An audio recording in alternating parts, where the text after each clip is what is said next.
Hello everyone, आप सबका मांगशन bubble में फिर से एक बार बहुत बहुत बहुत स्वागत है। चलिए असासिन्स ब्रदर के पार्ट 8 को शुरू करते हैं।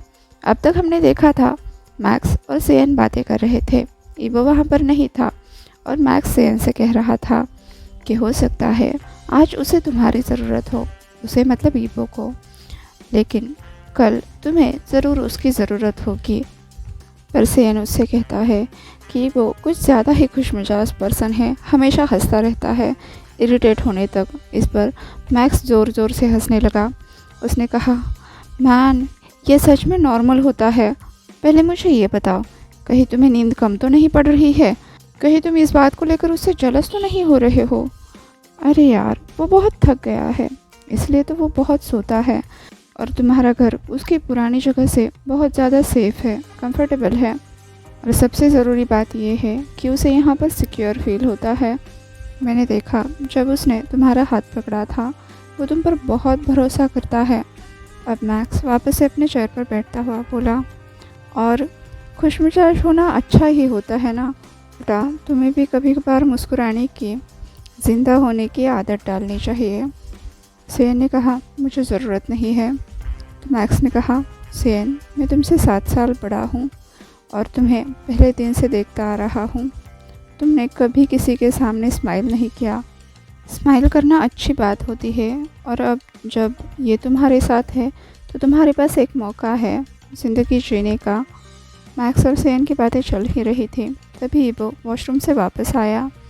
अब सेन और ईबो वहाँ से जाने के लिए तैयार हो गए।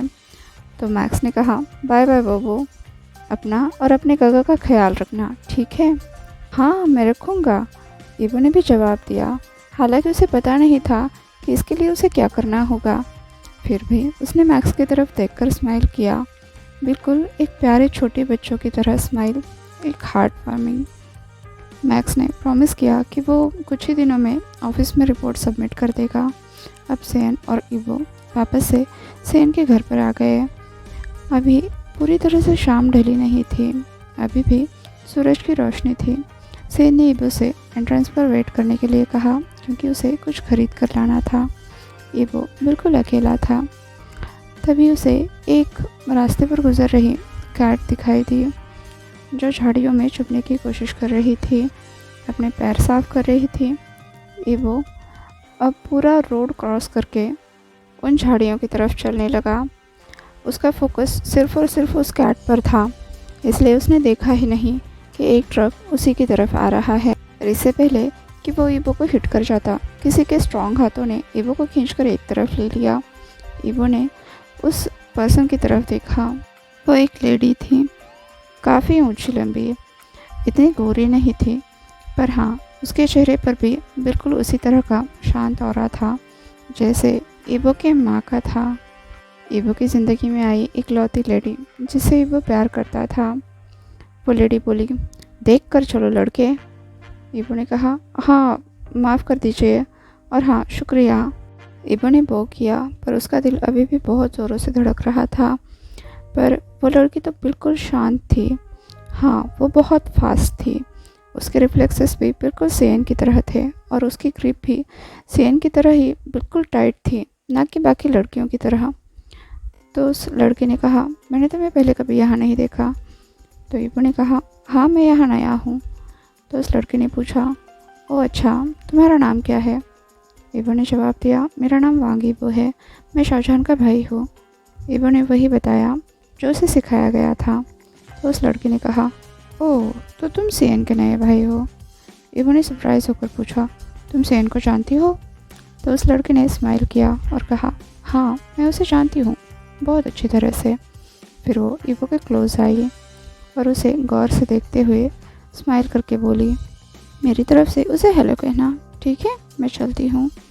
ईबो ने कहा, थोड़ी देर रुको, वो अभी आता ही होगा। ईबो इस लड़की से बहुत अपनापन महसूस कर रहा था, इसलिए नहीं कि उसने उसे बचाया था या फिर वो सेन को जानती थी, बल्कि उसे बात करना अच्छा लगा। तो उस लड़की ने कहा, नहीं मैं इंतज़ार नहीं कर सकती, वैसे भी हम जल्दी ही मिलेंगे। अब वो लड़की ईबो को क्रॉस करके वहाँ से जाने लगी, फिर रुककर ईबो की तरफ देखकर बोली, मुझे खुशी है कि उसे तुम मिले। उसकी आंखें पहले की तरह ही शांत थी, खुश थी। ईवो ने अपनी आंखें झुका ली। उसके चेहरे पर एक अलग ही खुशी थी।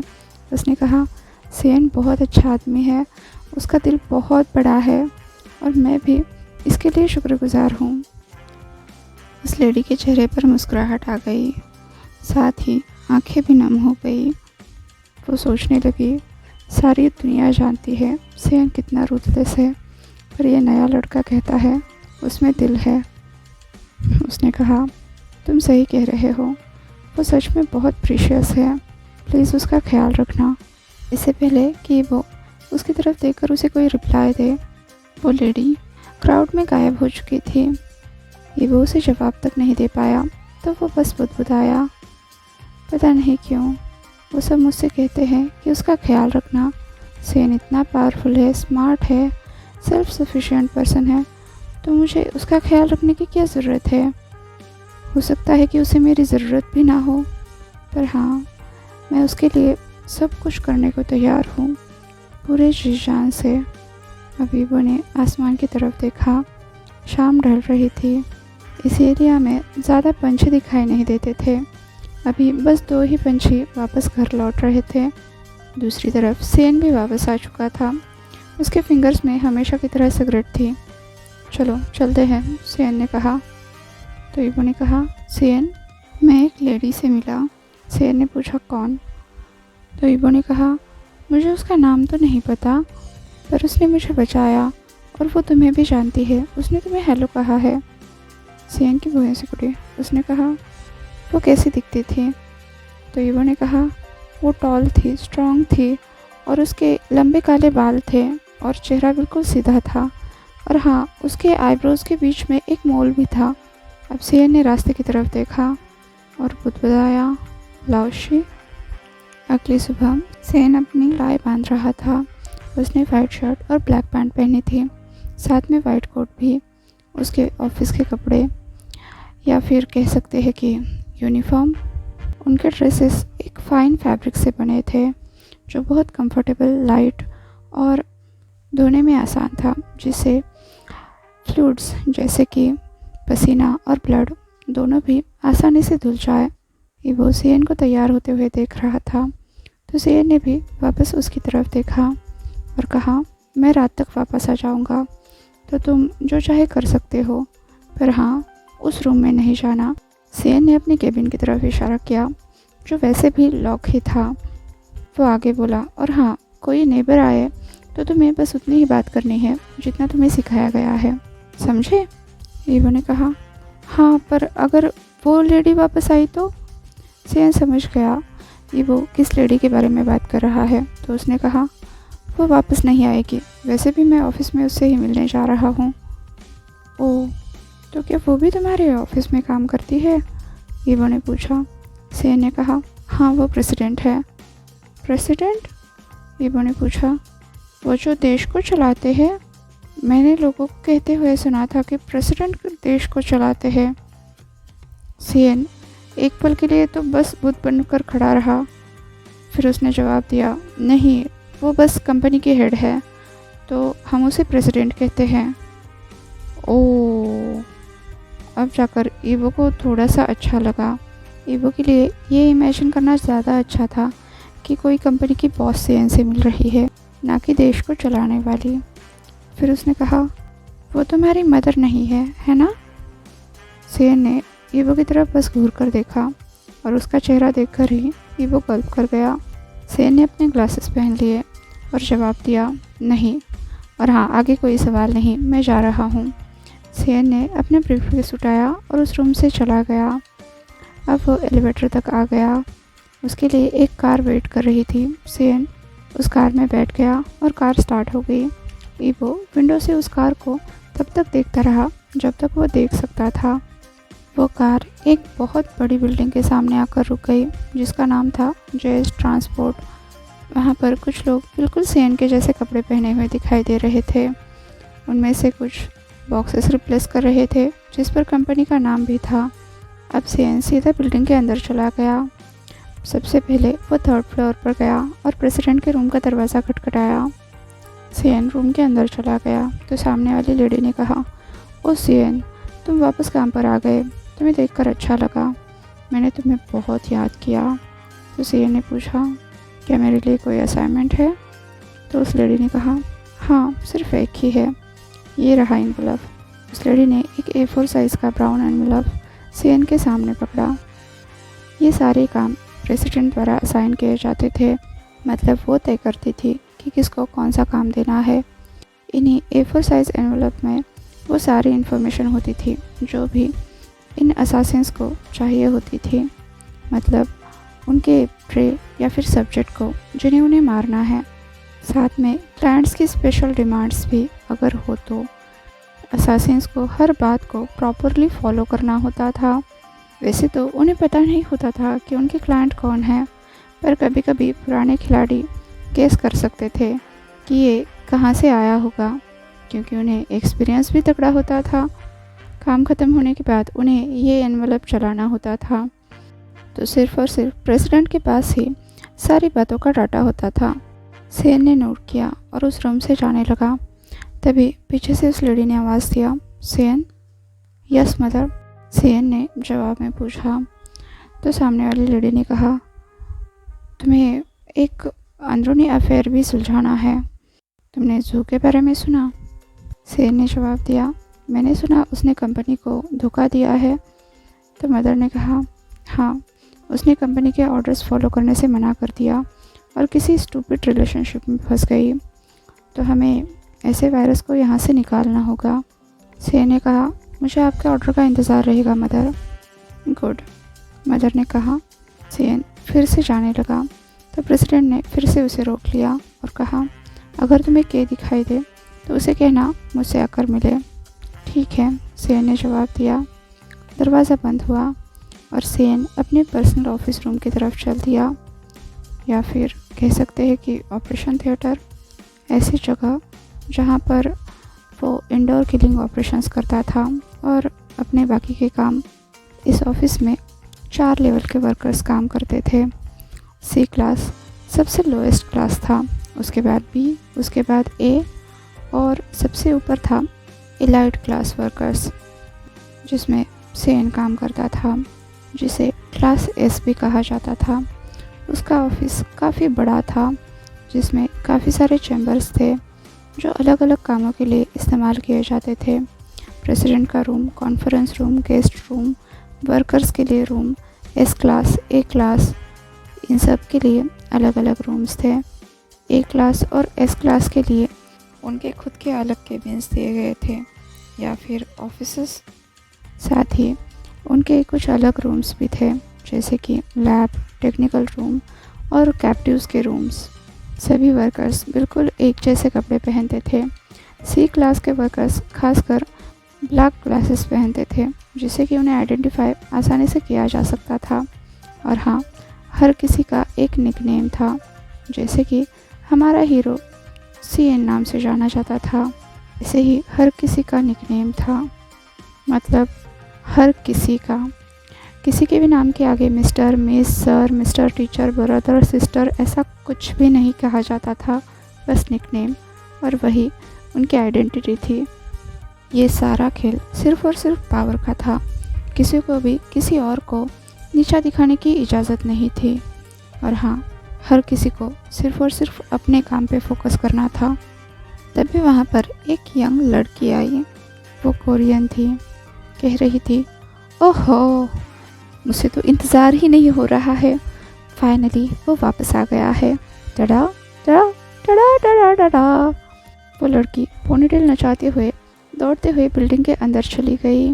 उसके यूनिफॉर्म में white shirt, black blazer, short pencil skirt और स्टॉकिंग्स थे। वो लिफ्ट की तरफ दौड़ रही थी। लिफ्ट क्लोज होने ही वाली थी, पर अंदर से एक इंसान ने लिफ्ट को क्लोज होने से रोक लिया। तब वो लड़की मुस्कुराकर अंदर जाते हुए बोली, थैंक यू हैंडसम। तो उस लड़के ने जवाब दिया, यू आर वेलकम मैम। इस पर वो लड़की बड़बड़ाने लगी, पर तुम मेरे बॉयफ्रेंड जितने हैंडसम नहीं हो। आहा, मैं आज उससे मिलने जा रही हूँ। यस मैम, उस लड़के ने हम्बली जवाब दिया। वो एक B क्लास का वर्कर था, इसलिए उसकी हिम्मत नहीं थी कि वो S क्लास की लड़की के आंखों में आंखें डालकर बात करे। लिफ्ट रुक गई और वो लड़की नाचते हुए बाहर आकर बोली, आहा, वो आ गया मेरा बॉयफ्रेंड। उसने अपनी ब्रा फिक्स की, साथ ही अपना शर्ट भी नीचे खींच लिया जिसके पहले से ही 2 बटन खुले हुए थे। वो मुस्कुराते हुए कूदते फांदते सामने वाले बंदे की तरफ दौड़ी, साथ में चिल्लाई, सीएन, फाइनली मैं तुमसे मिल पाई। मैंने तुम्हें बहुत मिस किया। क्या तुमने मुझे मिस किया? सीएन का हाथ पकड़कर वो सीएन से बिल्कुल चिपक गई। सीएन के चेहरे पर रत्ती भर भी बदलाव नहीं हुआ। उसने बस उस लड़की को खुद से हटाया और कहा कि प्रेसिडेंट तुमसे मिलना चाहती है, जाओ। और वो अपने ऑपरेशन रूम की तरफ चलने लगा। के ने कहा, मैं उनसे बाद में मिल लूँगी, अभी तो मैं तुम्हारे साथ जा रही हूँ। वो अपनी बत्ती से दिखाने लगी। उसी टाइम पर उनसे दूर कोने में एक कमरे से आवाज़ आने लगी। वो एम का रूम था। सीएन बुदबुदाया, वो बास्टर्ड फिर से, और वो उस रूम की तरफ चला गया। आधे खुले दरवाजे से किसी लड़की की विनतियाँ सुनाई दे रही थी, प्लीज़ मुझे मत मारो, प्लीज़ मुझे मत मारो, हेल्प हेल्प प्लीज़। नहीं, वो लड़की एक तरह से मौन कर रही थी। तभी दरवाज़ा ज़ोर से खुलने की आवाज़ हुई। वो लड़की बस अपने अंदरूनी कपड़े पहने हुई थी, छत से उल्टी लटक रही थी, उसके हाथ बांधे हुए थे, कुछ उंगलियां मिसिंग थी, मतलब वो ज़मीन पर थी। और हाँ, उसके पूरे बॉडी पर हर तरफ नाइफ़ के कटने के निशान थे। उस रूम में एक बंदा भी था जिसने बिल्कुल सीएन के जैसे कपड़े पहने हुए थे, बस ऊपर से एक एप्रन डाला हुआ था जो ज़्यादातर खून से लथपथ था। उसने कहा, ओह देखो यहाँ कौन आया है, फाइनली आपकी तशरीफ़ यहाँ तक आ ही गई। और मुझे कहना पड़ेगा, मुझे ये बिल्कुल पसंद नहीं आया। सीएन ने कहा, एम, तुम्हें जितना बताया गया है उसे कोई भी चीज़ एक्स्ट्रा करने की ज़रूरत नहीं है। तुम सब्जेक्ट के साथ खेल नहीं सकते। लॉयल डॉग सीएन, इसलिए तो मैं तुमसे इतनी नफ़रत करता हूँ। यू नो व्हाट, तुम्हें मेरे काम में दखल देने से अच्छा है कि अपने काम पर फोकस करो। एम सीएन को टॉन्ट करते हुए कहने लगा। तो वो लड़की चिल्लाने लगी, हेल्प। उसे लगा शायद सीएन उसे रेस्क्यू कर लेगा। तो सीएन ने अपने आसपास देखा। उसे वहाँ पर रखे टेबल पर कुछ पेपर्स और टूल्स मिले। अब सीएन ने उन पेपर्स को उठाया, उसकी कुछ लाइनें पढ़ी, फिर उस लड़की की तरफ देखा, फिर वहाँ पर हैंग हुआ एप्रन उठा लिया, उसे पहन लिया, फिर एक बड़ा सा नाइफ़ लिया और उस लड़की की तरफ चलने लगा। अब एम उसे रोकते हुए चिल्लाने लगा, हे सीएन, तुम्हें मेरे सब्जेक्ट के साथ कुछ लेना देना नहीं है, तुम कर क्या रहे हो? उसने सीएन को रोकने की बहुत कोशिश की, पर सीएन ने एक ही झटके में वो ब्लेड उस लड़की के पेट में घुसाकर नेक से बाहर निकाला। उस लड़की का शरीर पूरी तरह से फट गया, इनर ऑर्गन्स बाहर आ गए। सीएन ने कहा, ये तुम्हारा काम था जिसे करने में तुम फेल हुए। वहाँ पर खून फैल गया जिसमें उनके बूट्स तक ढक गए। कि ये सारा सीन देखकर एंजॉय कर रही थी, कह रही थी, ओ सीएन, ये है मेरा सीएन, कितना हॉट है, अभी भी खून के पूल में खड़ा हुआ, कितना गॉर्जियस लग रहा है। उसने अपने आप को स्क्वीज़ किया, अपने फिंगर्स पैड्स किए, हाथ से अपने आप को फैन करते हुए बिल्कुल ड्रामा क्वीन की तरह अपने एक्साइटमेंट दिखाने लगी। एम ने कहा, सीएन, तुमने बिल्कुल सही नहीं किया है, कमीनी कही के, मैं तुम्हें इसके लिए पे करने पर मजबूर कर दूंगा। वो गुस्से से फटा जा रहा था। सीएन की आंखें भी गुस्से से चमक रही थी, पर उसने बस एक बार घूरकर एम की तरफ देखा और उसे बहुत बुरी तरह से इग्नोर मार के वहाँ से चला गया। लाइक हेल, वो कर भी क्या सकता है प्रेसिडेंट के फेवरेट सीएन के साथ। कंपनी किसी भी तरह के अदर एक्टिविटीज़ को बिल्कुल भी सपोर्ट नहीं करती थी। असासिन्स का बस एक ही काम था, ऑर्डर के अनुसार किलिंग करना, और ये हैशटैग अदर एक्टिविटीज़ कुछ भी हो सकती थी, जैसे कि नॉर्मल सिटीज़न की लाइफ को किसी भी तरह से हार्म करना, वर्कर्स के बीच में अफेयर होना, या फिर अपने फ़ायदे के लिए सिटीजन्स को डिस्टर्ब करना, उन्हें धमकी देना, कंपनी के वर्कर्स को बाहर अपनी एक good image, good profile maintain करना पड़ता था, जिससे कि उन पर कोई भी शक ना हो। उन्हें अपनी लाइफ, अपनी एक्टिविटीज़ कंपनी के कहे अनुसार ही करनी पड़ती थी, जैसे कि कंपनी उन्हें हर तरह से कंट्रोल करती थी। साथ ही कंपनी उन्हें कुछ टास्क भी दिया करती थी, जैसे कि मैक्स को डिस्पेंसरी चलाना और सीएन के पास एक इनोसेंट ब्रदर रखना। वैसे कुछ छोटे छोटे इश्यूज़ होते थे जो असासिन्स को खुद ही सॉल्व करने पड़ते थे। ऐसा नहीं था कि कंपनी इन बातों से पूरी तरह से अनजान थी, या फिर कहा जा सकता है कि वो जानबूझकर इसे इग्नोर करते थे। जैसे कि सीएन को ये इंस्ट्रक्ट किया गया था कि उसे इस तरह के छोटे छोटे प्रॉब्लम सॉल्व करने हैं। अब सीएन ने दीवार पर लगी बेल बजाई और 2 लोग ब्लैक ग्लासेस पहने हुए दरवाजे पर आकर खड़े हुए। सीएन ने कहा, इसे साफ करो।